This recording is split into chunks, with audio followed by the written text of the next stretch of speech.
भोजदार वडा police जे ज़ुल्म ऐं बाअसरनि जी ज़ियादतियुनि ख़िलाफ़ ॻोठाणे जो प्रेस क्लब ठरी मिरवा आॾो एहतजाज। ॻोठ दुबी जे रहवासी हबीबुल्ला जिसकाणी प्रेस क्लब ठरी मिरवा पहुची एहतजाज कंदे चयो आहे त आशिक़ ऐं साकिब वारनि मूंखे घर में घेरी धक हयां आहिनि। भोजदार वडा थाणे ते बि वियुसि मगर भोजदार वडा पुलिस फरियाद वठण लाइ तयारु न आहे। हुन वधीक चयो त भोजदार वडा पुलिस बाअसरनि जी वंगारू बणियल आहे। भोजदार वडा पुलिस मां मूंखे इंसाफ़ जी का बि उमेद न आहे। हुन एसएसपी खैरपुर ऐं डीआईजी सखर खां घुर कई आहे त मूंखे मिसकिन सां इंसाफ़ करे बाअसरनि ख़िलाफ़ केस दाख़िल कयो वञे।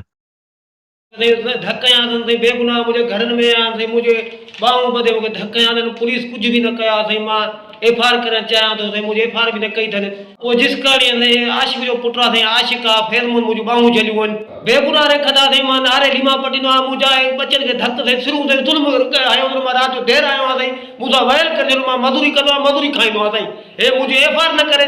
अजी न कई थन हिनो कदे मां रत गाड़े खैरपुर ते भगवा थे मां दाऊ कुक मुझे कह न बुधी आ उते या मुझे एफआर में पैसा में मुझे एफआर न कई थन मुझा जुल्म आ वयल आ फुर करे चाहिए मुझा मां सही कारे वना गरीब मानू मुझे घर में स्रोता सही भितर न माने ली बादन ते आलिमन ते सखरा मुझा बच्चा मारिया तन वरी मुके सिराई तन मुझो मतो पाड़े जड़ो तन हिसाब से हमें थे हमें एफआर मुझी थे हर शे थे मुझे का को मसलो थे न का शिकांदी थे मां काडे वना सही एसपी सही डीआईजी सही मां मुझो कन सही कुछ भी न थियो भगवान खैरपुर जारी काढ़े वियो आ मुझो कुछ भी न थियो।